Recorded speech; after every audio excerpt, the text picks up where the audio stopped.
Sudha Karnataka cooking ಚಾನಲ್ಗೆ ಸ್ವಾಗತ. ನಾನು ಹಳ್ಳಿ ಶೈಲಿಯಲ್ಲಿ ಚಿಲ್ಕೊರೆ ಸಾಂಬಾರು ಮಾಡ್ತಾಯಿದ್ದೀನಿ. ಅದಕ್ಕೆ ಚಿಲ್ಕೊರೆ ಕಾಳನ್ನ ತೊಗೊಂಡಿದ್ದೀನಿ, ಇಷ್ಟು 1/4 kg ಅಷ್ಟು. ಅವರೆಕಾಳನ್ನ ಚಿಲ್ಕೊರೆ ಮಾಡಿ ತೊಗೊಂಡಿರೋದ್ರಿಂದ ಟೇಸ್ಟ್ ಚೆನ್ನಾಗಿರುತ್ತೆ. ನಾನು ಫಸ್ಟು ಸಾಂಬಾರು ಒಗ್ಗರಣೆಗೆ ರೆಡಿ ಮಾಡ್ಕೊತಿದ್ದೀನಿ. ನೋಡಿ, ಒಂದು ಆನಿಯನ್ ತೊಗೊಂಡಿದ್ದೀನಿ, ಕೊತ್ತಂಬರಿ ತೊಗೊಂಡಿದ್ದೀನಿ, ಶುಂಠಿ.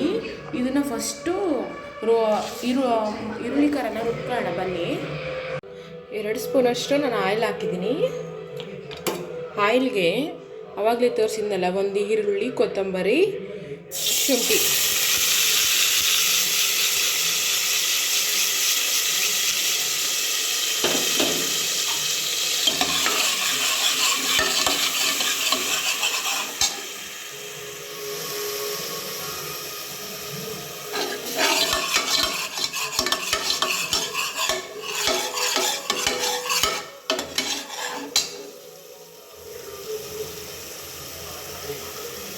ಅದೊಂದು 2 ನಿಮಿಷ ಆಯಿಲೆಲ್ಲ ಬಿಟ್ಕೋಬೇಕು, ಡ್ರೈ ಆಗಿ ಚೆನ್ನಾಗಿ.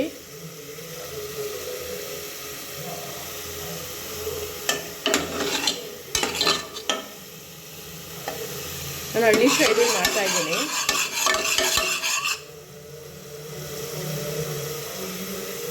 ಟೇಸ್ಟ್ ತುಂಬಾ ಚೆನ್ನಾಗಿರ್ತದೆ ರಾಗಿ ಮುದ್ದೆ ಜೊತೆ.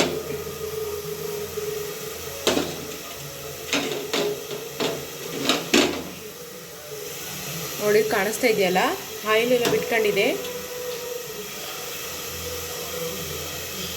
ನಾನು ಅದಕ್ಕೆ ಕಾಳು ಚಿಲ್ಕಿಸ್ಕೊಂಡು ಇಟ್ಕೊಂಡಿದ್ನಲ್ಲ, ಕಾಳು ಹಾಕ್ತಾಯಿದ್ದೀನಿ. ಗ್ಯಾಸ್ನ ಲೋ ಫ್ಲೇಮಲ್ಲಿ ಇಟ್ಕೊಳ್ಳಿ. ಕಾಳೆಲ್ಲ ಹಾಕೋಗಂಟ ಸ್ವಲ್ಪ. ನಾನು ಹೀರೆಕಾಯಿ, ನುಗ್ಗೆಕಾಯಿ, ಆಲೂಗೆಡ್ಡೆ, ಟೊಮೊಟೊ ಎಲ್ಲ ಮಾಡ್ತಾ ಇರೋದು. ಹಬ್ಬಗಳ ಟೈಮಲ್ಲೂ ತುಂಬ ಚೆನ್ನಾಗಿರುತ್ತೆ ನುಗ್ಗೆಕಾಯಿ ಎಲ್ಲ ಹಾಕಿ ಮಾಡಿದರೆ ಕಾಂಬಿನೇಷನು. ಕ್ಲೀನಾಗಿ ವಾಶ್ ಮಾಡ್ಕೊಂಡು, ಒಂದೇ ಸಲ ಹಾಕ್ಬಾರ್ದು, ಸ್ವಲ್ಪನೇ ಹಾಕಬೇಕು.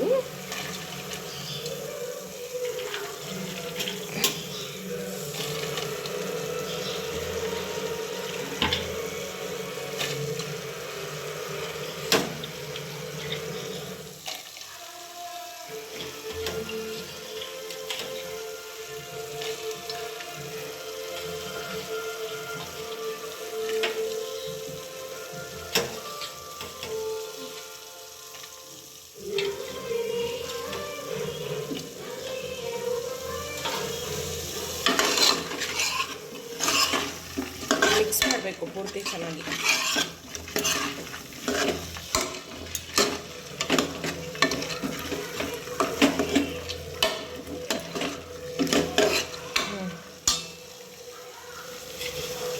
ಒಂದು 2 ನಿಮಿಷ ಅದು ಚೆನ್ನಾಗಿ ಫ್ರೈ ಆಗಬೇಕು ಕಾಳುಗಳು.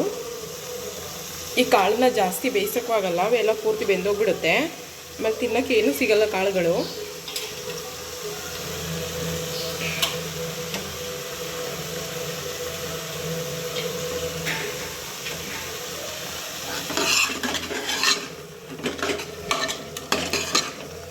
ನೋಡಿ, ಕಾಣಿಸ್ತಾ ಇದೆಯಲ್ಲ.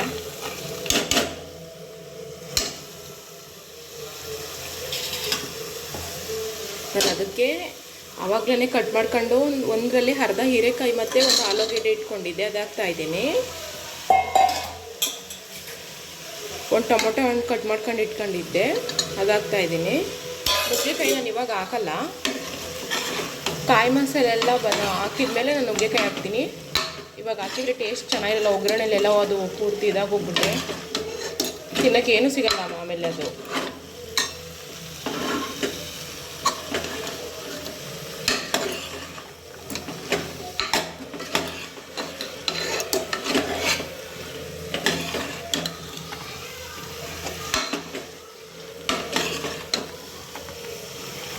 ಒಂದು 5 ನಿಮಿಷ ಕಮ್ಮಿ ಫ್ಲೇಮಲ್ಲಿ ಇಟ್ಬಿಟ್ಟು ಪ್ಲೇಟ್ ಮುಚ್ಚಿಬಿಡೋಣ.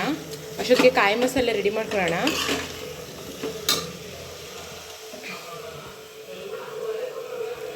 ಕಾಯಿ, ಚಕ್ಕೆ, ಕಡಲೆ.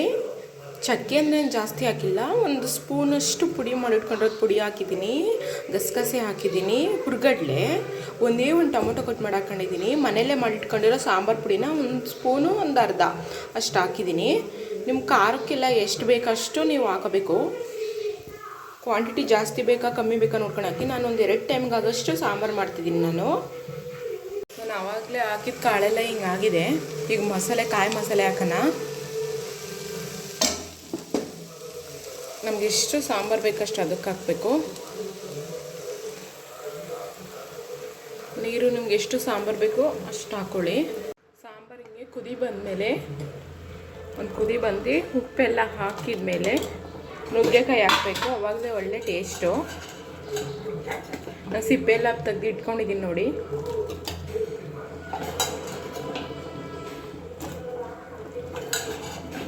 ಸಾಂಬಾರು ಇನ್ನೇನು ರೆಡಿ ಆಯಿತು.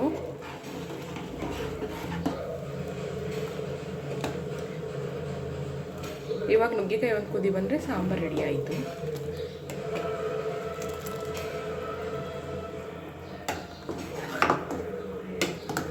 ನಾನು ಹಳ್ಳಿ ಸ್ಟೈಲು ಚಿಲ್ಕೊರೆ ಸಾಂಬಾರು ಮಾಡಿದ್ದೀನಿ. ನಾನು ವಿಡಿಯೋ ನಿಮ್ಗೆ ಇಷ್ಟ ಆಗಿದ್ದರೆ ಸಬ್ಸ್ಕ್ರೈಬ್ ಮಾಡ್ಕೊಳ್ಳಿ, ಲೈಕ್ ಕೊಡಿ.